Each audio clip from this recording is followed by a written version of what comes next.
It looked like a simple portrait of a young couple from 1895, but something about the woman's hand stood out once you looked closely.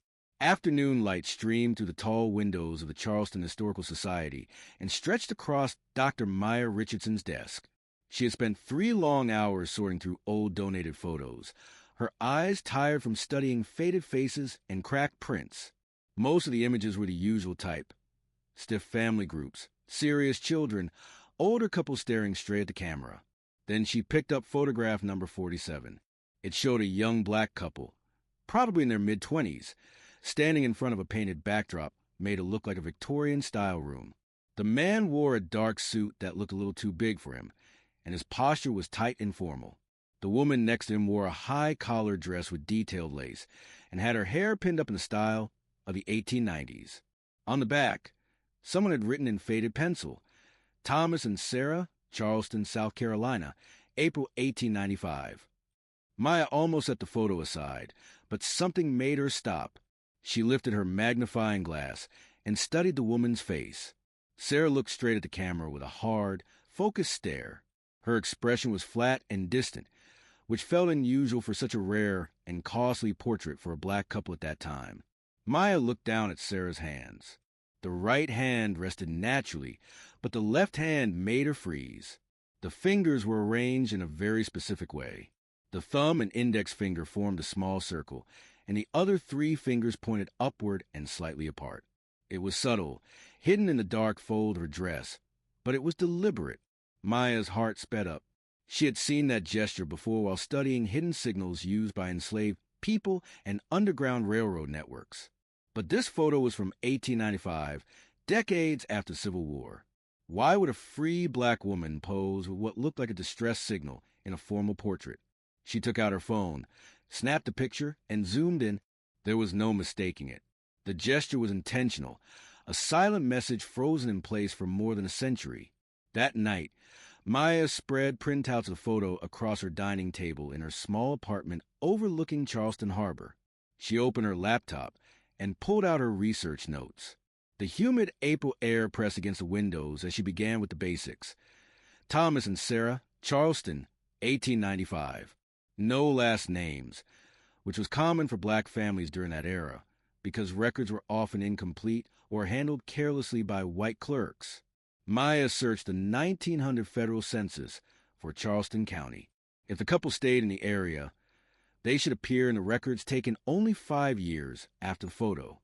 After hours of searching, she finally found a match close to midnight. A Thomas and Sarah living on a street in the Upper Peninsula. Thomas was listed as a 29-year-old carpenter.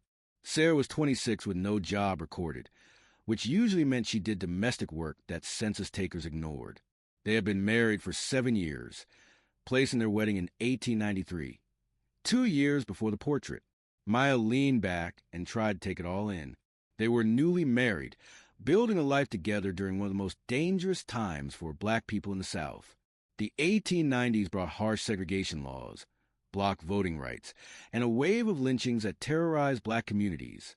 She knew from her research that more than 100 black Americans were killed in 1895 alone, with South Carolina among the worst. Maya looked again at the portrait. Thomas's stiff posture, Sarah's guarded expression, and that quiet, urgent hand sign. She needed to know what happened to them. She searched death records, though she knew many were missing for black residents. She found no death for Thomas in 1895 or 1896.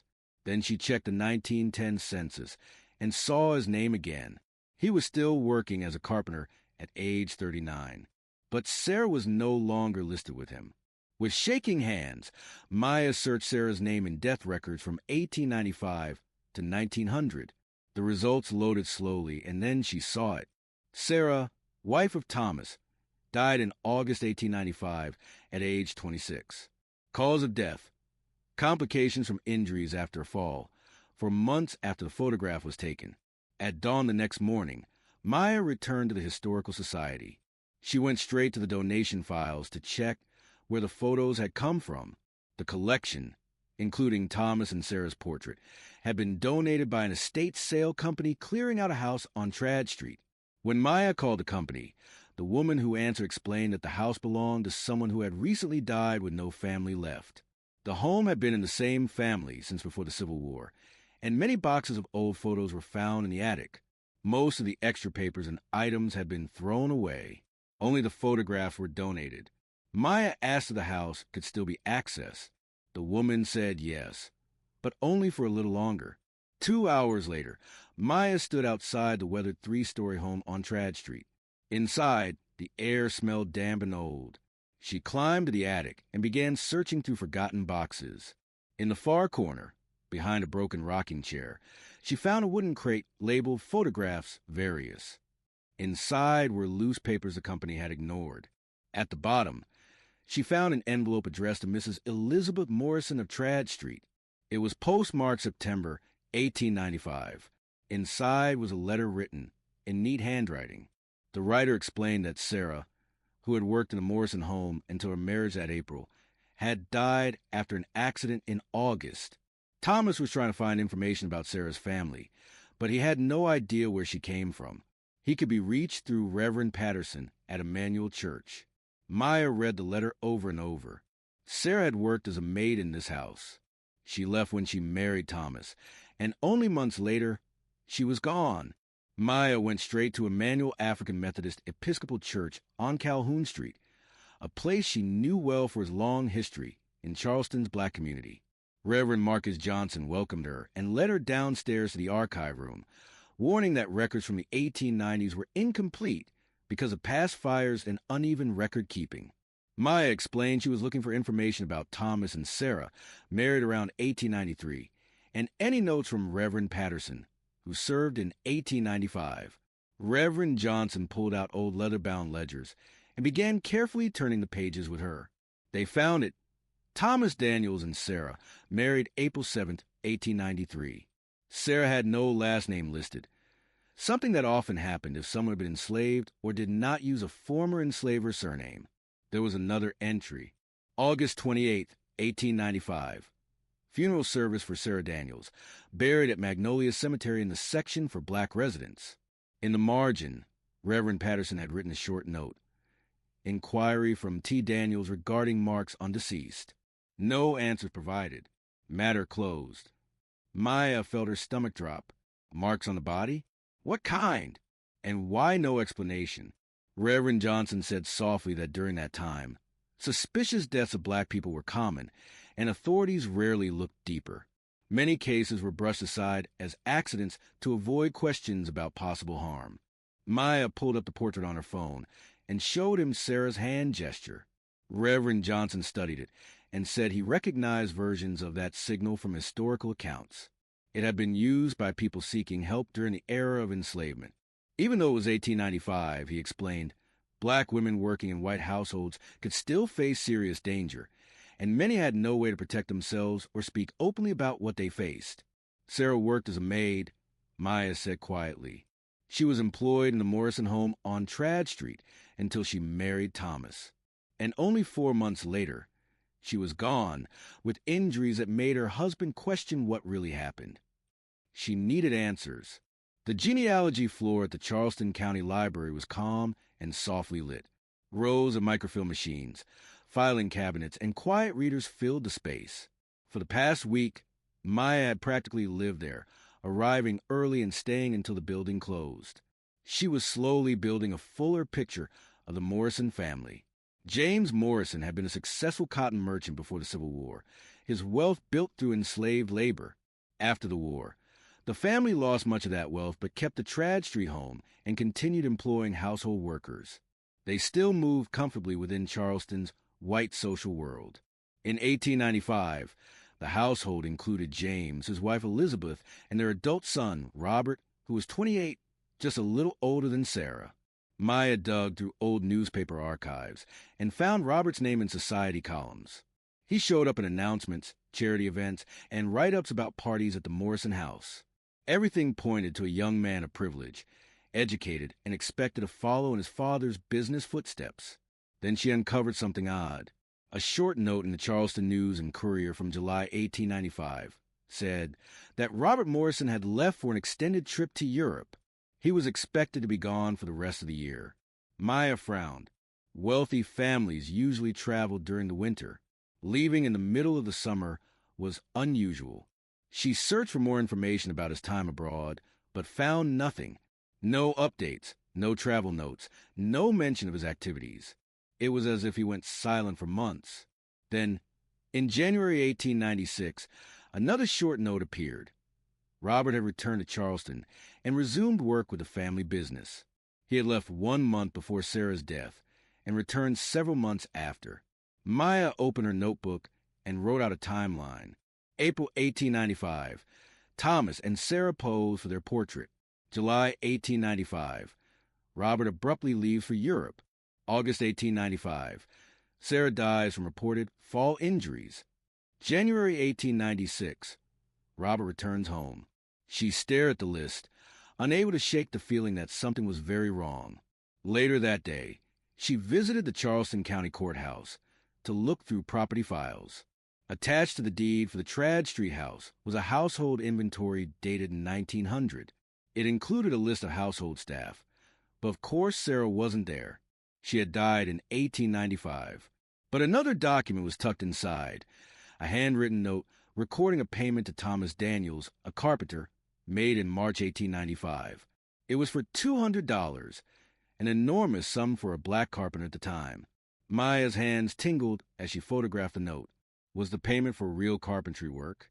Or had it been a way to push Sarah out of the house quietly before something became obvious?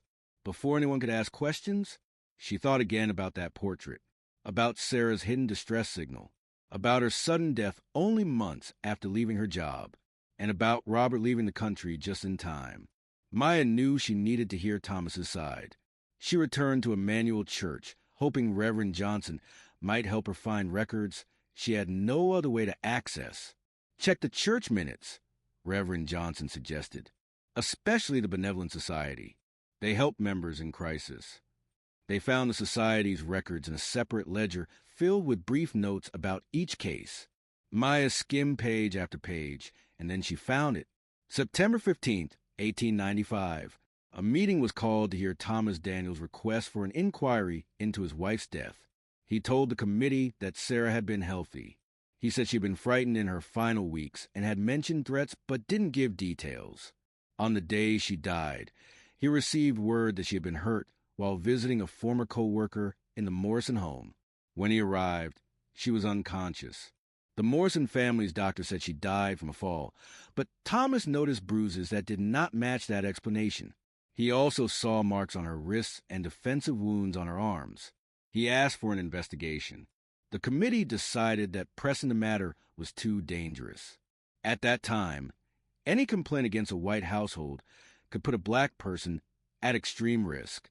They raised money for Sarah's burial and gave Thomas $45 to help him open a carpentry shop in Columbia. They urged him to leave Charleston immediately for his safety. Maya closed the ledger, her pulse pounding. They hadn't abandoned him.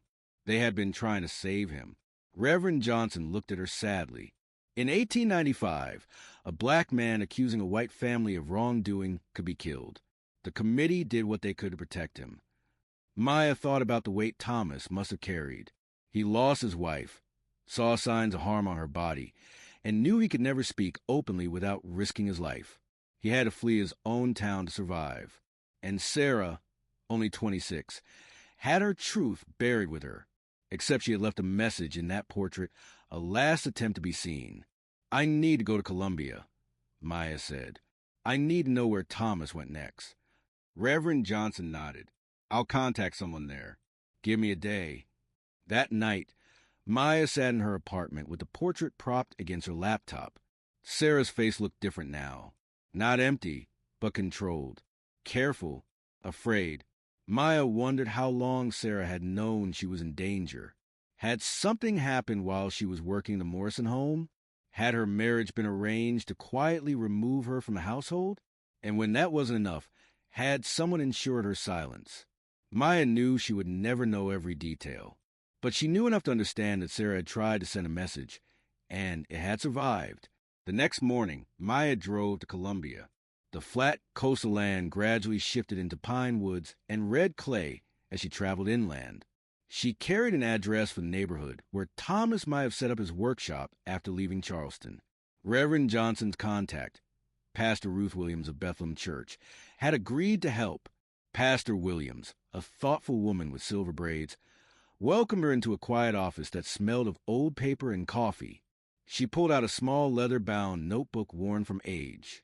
"This belonged to Reverend Nathaniel," she explained. "He served here from 1893 to 1905 and recorded everything. New members, weddings, baptisms, even where people came from." She turned to an October 1895 entry. Thomas Daniels, carpenter, arrived from Charleston with a letter from Reverend Patterson. Wife, Sarah, killed by white household. Death recorded falsely as accident. Daniel sought justice but was forced to leave due to danger. Thomas was welcomed into the Columbia congregation and given a room on Washington Street. The committee even raised money to help him start a workshop. Maya felt her breath catch when she saw the word she had suspected but avoided saying written plainly in the old ledger, "Killed." Pastor Williams turned more pages. Thomas stayed in Columbia for 3 years, repairing pews in 1896 and building cabinets in 1897. He worked hard and became part of the community, but the records showed deep struggle. Reverend Nathaniel wrote that Thomas battled nightmares and couldn't stop grieving his wife. Maya imagined him taking that $200 payment from the Morrison family, not knowing what it meant, then arriving at the house to find Sarah hurt beyond help. He would have known the truth, but been unable to speak it without risking his life. "When did he leave?" she asked. A final note from 1898 said Thomas left for Chicago with no forwarding address. Reverend Nathaniel hoped he would find safety. He carried Sarah's memory like a stone. The note read, "Driving back to Charleston, Maya thought about stories lost because people were too afraid to speak, and about the courage it took for Sarah to leave a hidden signal and for Thomas to ask for answers." Sarah's story had waited more than a century to be heard. Maya spent weeks writing. She detailed Sarah's life as a domestic worker, the dangers black women faced in 1890s Charleston, the hidden message in the portrait, Thomas's testimony, and the cover-up that followed. She wrote about how official records listed Sarah's death as an accident and how she had nearly been erased. She submitted her article to the Journal of Southern History. 6 weeks later, it was accepted. Still, she wanted the public to know Sarah's story, so she proposed an exhibition built around the photograph. The director agreed instantly. When the exhibit opened, crowds studied Sarah's hand and understood the signal she had left behind. Local and national news covered the story, and soon researchers and families from across the country reached out. Then Maya received an email. "I think Thomas Daniels was my great-great-grandfather." And everything changed.